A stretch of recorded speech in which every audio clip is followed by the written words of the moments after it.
everyone, this is Pragna back again with a new topic.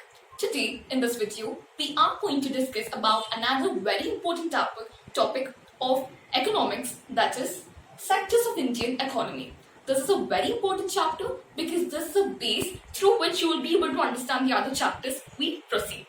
So this chapter, before we could proceed with this chapter, there is one term that we have to be familiar with, that is economic activities. What do you mean by economic activities? Any activity which is performed for earning money is defined as an economic activity. Understand, any activity which is performed for earning money is considered as economic activity. Now when I see this, there are a number of activities we have in our day-to-day life. Even your parents work at a place for earning money. So all these activities are considered as economic activities. Now let me just give a few examples out of many examples we have of economic activities. That is a brick maker, a newspaper vendor, a salesperson, a plumber, and a cotton cultivator. Now these are all economic activities because each and every activity over here is performed for earning money. But when you look or have a closer look over these activities, each activity is way too different with the other activities. Look at brick maker and a salesperson, nowhere connected, right? So these are way too different activities. Now, in order to understand about each economic activity in a better way, let us try to classify them using some important criteria. So, not only these economic activities, out of many we have, let us try to classify them into some groups or sectors so that we'll be able to understand about each sector in a detailed manner. Now, we could classify these economic activities, not these which have given us examples, but many economic activities into different sectors. So, the first sector is primary sector, the next one is secondary sector, and the third one is tertiary sector. So, in order to understand about each economic activity in a better way, we try to classify them. So, the first classification is primary sector. So, what are the activities that are included in primary sector? Let me first try to define an economic activity that is included in primary sector. So, any economic activities which is performed using the natural resources we have to in turn form a natural product is called an economic activity which is under primary sector. It is not very efficient if I give a definition like this. So, let me give an example to better understand this. Say for example, I am a cotton cultivator. I have a field over which I would cultivate cotton. Now, what are the factors over which I am dependent for better cultivation of cotton? That is, I am dependent on the soil, type of soil used, I am dependent on rainfall, not maybe completely but for a limit, and then I am dependent on the climate or the weather condition we have. So these are some physical factors over which I am dependent for the cultivation of cotton, right? So I am dependent, and ultimately what is the product that I am getting? It is nothing but cotton, which is again a natural product. So by exploiting the natural resources we have to again ultimately form a natural product out of it is defined as an economic activity which comes under primary sector. So what is the other name that we could give for primary sector? It is nothing but agriculture and related sector. Now let us come into the second category, that is secondary sector.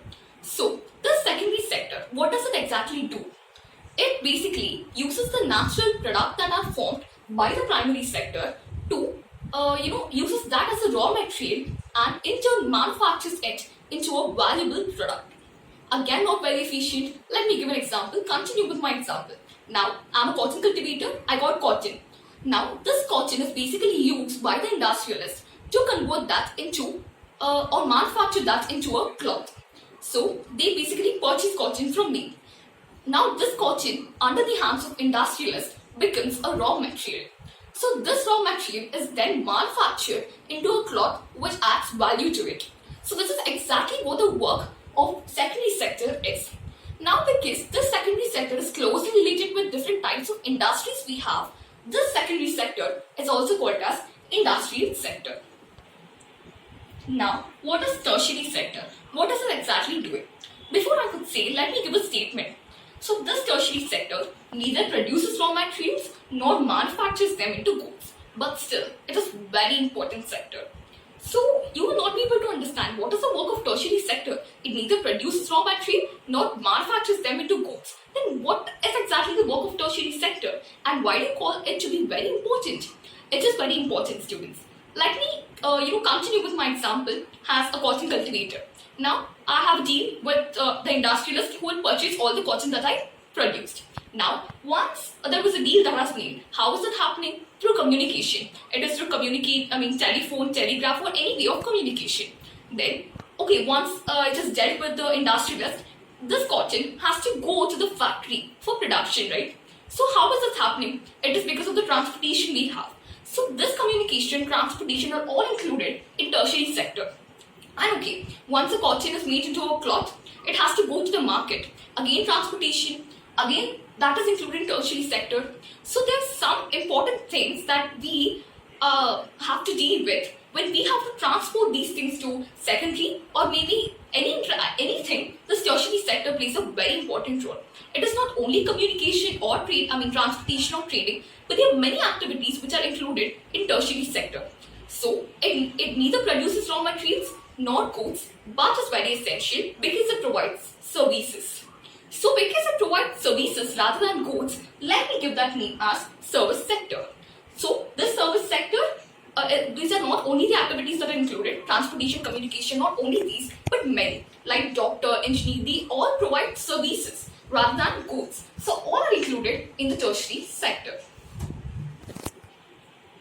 Now, once the classification is done, there is a necessity for comparing these three sectors, right?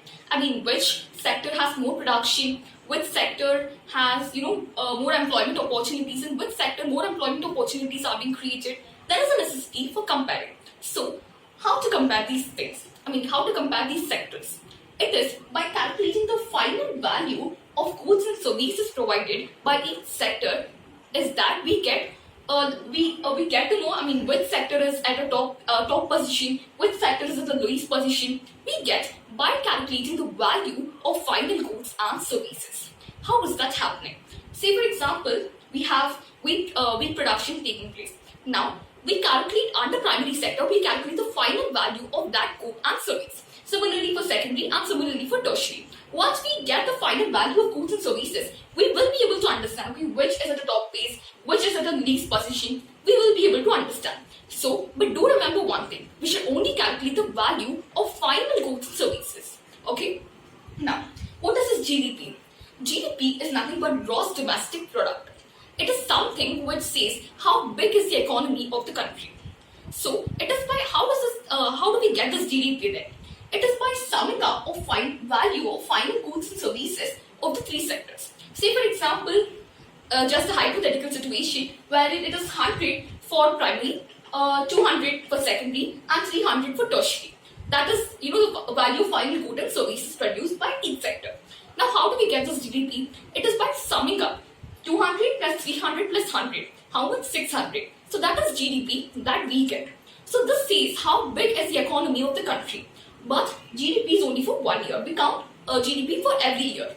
So this is what we say is GDP, which is nothing but gross domestic product. Then who is even calculating this GDP? It is a very big task, a very responsible task, and it is not easy to calculate the value of final goods and services in each sector. So it is basically counted or calculated by the central ministry.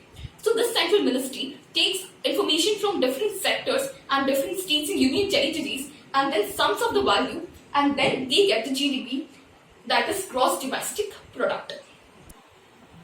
In the recent years, we find a drastic importance or great importance for tertiary sector. So what are the reasons for great importance of tertiary, giving more importance for tertiary sector? There are many reasons, but here are some reasons out of many. That is, the first reason is basic services.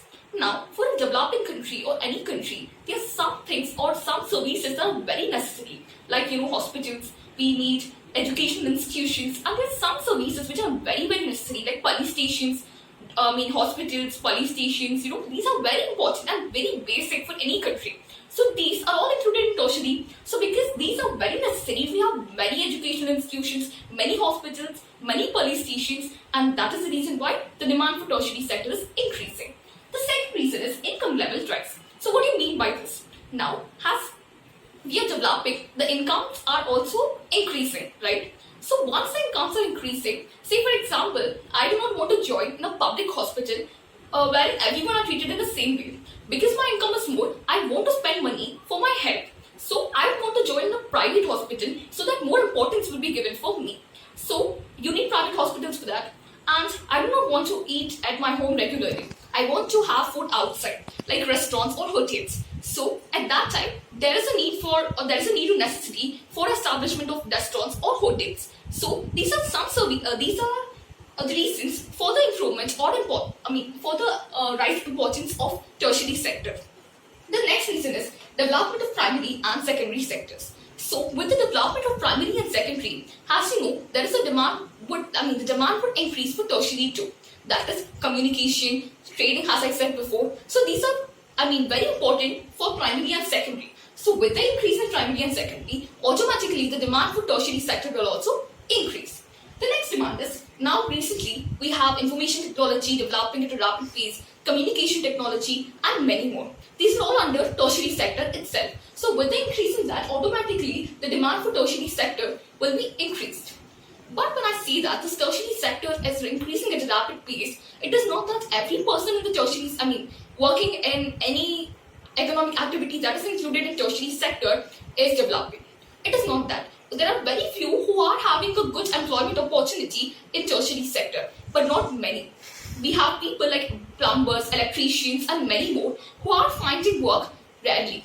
So these are also included in service sector but are not developing at a rapid pace. Now, then you may have a question. Then where are most people employed in?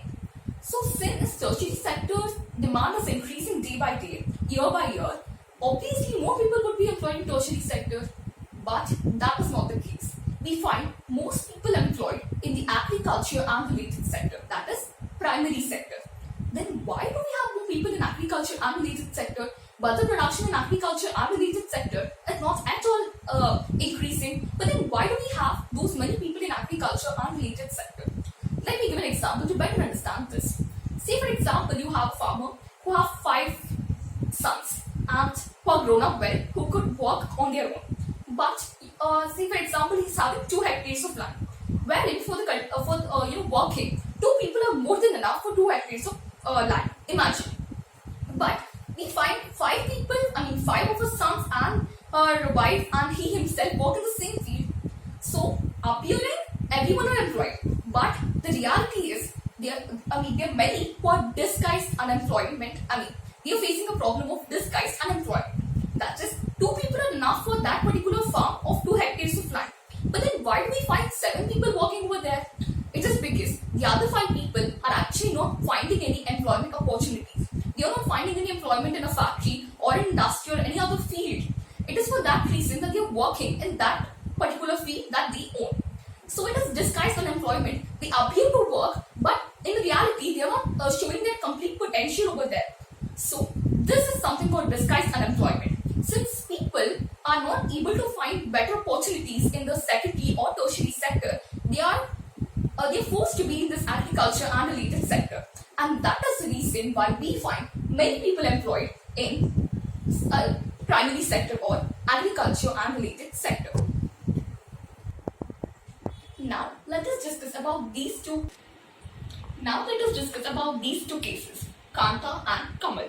These 2 are neighbors, and let us discuss about the kind of environment they are having in their particular work place. So here Kanta, these are the examples that are given in your NCERT book itself. So here is a girl called Kanta who works in an office, and we have Kamal who works in a grocery shop. So what are the facilities that or what are the benefits that she gets by working in an office, and what are the benefits that Kamal gets by working in a grocery shop? So let us discuss about this. So basically, an office where Kanta is working has these benefits: follows rules and regulations set by the government, provident fund, paid leave, medical benefits. So these are the facilities or the benefits that she is enjoying in her office. That is, there are certain rules and regulations that are followed in her office that everyone has to follow. And then we have paid leave, provident fund. That is the amount. That she gets when she leaves that particular office. When she retires or at that situation, she gets that provident fund. Certain amount called provident fund, and then medical benefits too. And say for example, a person working in a factory, he too have some benefits as an employee. He actually is given some medical precautions are taken and safe drinking water. So those are the benefits that they enjoy.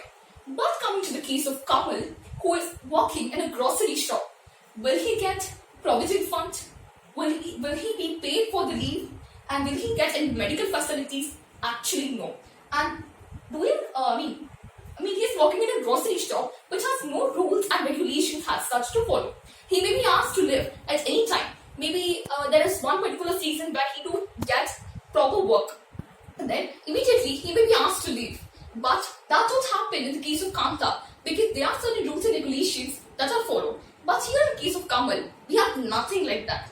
So, can I call this Kanta scenario as an organized sector? And can I call this Kamal scenario as an unorganized sector? Absolutely yes. We can call this case of Kanta as an organized, she works in an organized sector wherein there are some rules and regulations that are followed. But in case of Kamal, he is actually working in an unorganized sector wherein there are no rules and regulations that can be followed. But then why do he even work in that scenario? Is it anyway necessary? It's just because he is not getting any opportunity to work in an organized sector that he is compelled to work in this grocery shop. So these are the differences that you can notice in case of an organized sector and unorganized sector. So this is what I want to discuss in today's class. And if you guys are anyway connected, please do like and subscribe my channel. Thank you.